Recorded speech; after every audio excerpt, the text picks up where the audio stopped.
Jay Harris here, Generational Wealth Academy. Happy Thursday, everybody. Saturday, number 5. Hey, listen, I titled today's talk 10 Miles from the Crib. So, listen, from the neighborhood, from Decatur, Georgia, the crib means the house, the neighborhood. All right, where you grew up. So, listen, I put out a filler question yesterday, a little mini case study, and I wanted to find out how many people still resides within 10 miles of the area in which they grew up. So it made me do a little research because I always like to come with valid facts, not opinions, but facts. So this is from the um, labor, what do you call it? Census, the Census Bureau. The Census Bureau said nearly 6 in 10 young adults live within 10 miles of where they grew up, and 8 in 10 live within 100 miles, according to the new study by researchers at the U.S. Census Bureau and Harvard University.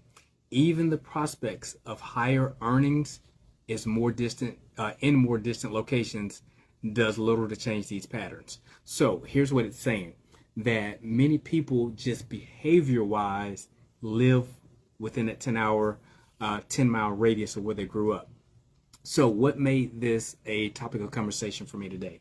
Because I noticed so many people. I'm here in Atlanta, Georgia. I'm in the Atlanta area, but I grew up in Atlanta, and then we subsequently moved to Decatur, Georgia. So Decatur Woods Greater. Okay, I always got my Decatur roots. But here's the deal: I don't hang out in Decatur no more. Okay, listen. So many times people stay so accustomed to staying where they grew up, just being comfortable, I guess.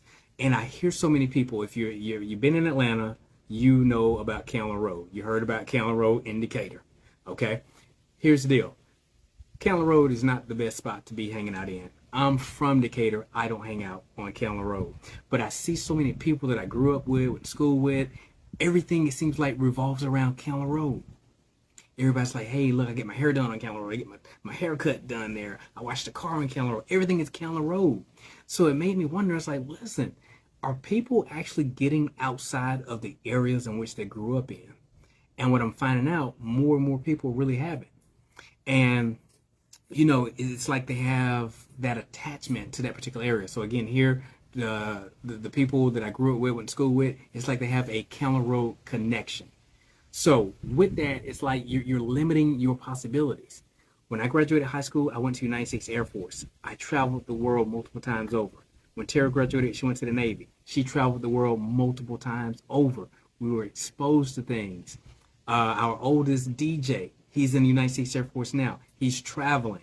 So the thing about it is that when you have exposure to different things, different opportunities, different cultures, different regions, just different ways of life, you really start seeing stuff. Because if you're only wearing American glasses, you only see what happens in America, and you tend to believe that that's the best end all to be all. But when you travel the world, you will find out that there's so many different places around the world who have better beaches, better food, better political policies, better a lot of things. Okay, but if you only been in this country, you never gone anywhere, you're going to think that this is the best that there is to offer. Some of the best beaches are in some of the places that the U.S. will make you think are not good places. Belize have some of the best beaches. Honduras, beautiful beaches. Thailand, Vietnam, Philippines. I live in the Philippines. Best beaches in the world. But America only makes you believe that the best beaches are Miami Beach. Man, Miami beaches are mud compared to the beaches I've put my feet on, the sand I've walked through. I've been on beaches that had pink sand, black sand, pure white sand, multicolored sand that looks like candy and like gummy bears. I've been on these beaches. Okay, so the thing about it is you got to put yourself in a situation where you can get in different environments. Same thing with DJ. We're telling him, hey, get on the flights. He's in the Air Force. He can travel anywhere in this world absolutely free, pretty much. Just jump on a plane and just go. So we're exposing them early in life. I've been watching tennis this week. I like sports when it's championship time. I don't watch it just during the year. It's only championship time. So the U.S. Open in tennis right now, there's a new kid who's been impressing me. His name is Ben Shelton, 20-year-old kid. He's going to be a little something. He's a little arrogant something. I think that's probably why I like him, because he's so arrogant. But little Ben has never been out of the country. and he's in a sport with what I call an international sport, where you have to have a passport at some point to be able to compete at the highest levels. To be able to go to Wimbledon, he's going to need a passport. To be able to do the Australian Open, he's going to need a passport. And the commentators kind of joked about it, said, hey, man, he's never been anywhere before. But at his skill set, it's only inevitable that he's going to be at Wimbledon. It's only inevitable he's going to be at the Australian Open. But you got to expand yourself. In his situation, he has to expand himself by getting a passport. This is going to position him to be able to operate at higher levels. So again, let's pull that back in. Going back to what I said, growing up from Decatur, I don't hang out in Decatur no more because I have far exceeded and expanded my thought process, the way I think, the way I operate, my circle. I don't hang around people. I don't hang around anybody from high school. I really don't. I don't go to high school reunions. I don't go to class events. It's not the fault of the people. It's just that I have grown so far beyond that. There's new environments. There's new reunions that I attend. There's new class picnics, which are business events that I attend, because my sphere of influence has increased beyond Decatur. So with that, honing that back in and reeling in to bring this full circle, if you want to grow, you got to expand. You got to go to different areas. Okay? If you still live within the 10-mile radius, you got to ask yourself, why is that? Not necessarily saying it's a bad thing, but why is that? I just tend to see from my experience, most of the people that I went to school with always revert back to things of Decatur. The Callan Road area, the Glenwood Road, Columbia Drive. Man, it's so much more to the world beyond that. Our children have been exposed out of the womb as far as traveling the globe to be able to understand different foods. So when we go out of the country, we don't let them just go get hot wings and pizza and stuff you can get here. Submerge yourself in the culture and the cuisine in that particular area. Expand your palate. Just like we expand our taste palates, we got to expand our mental palates. We got to expand our visual palates. What have your eyes seen?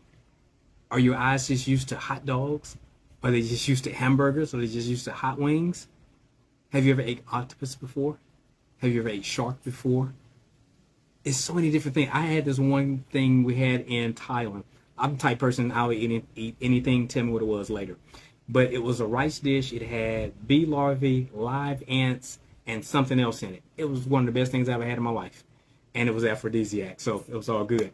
But the point I'm getting at is we have to expand our palates in every area of our lives.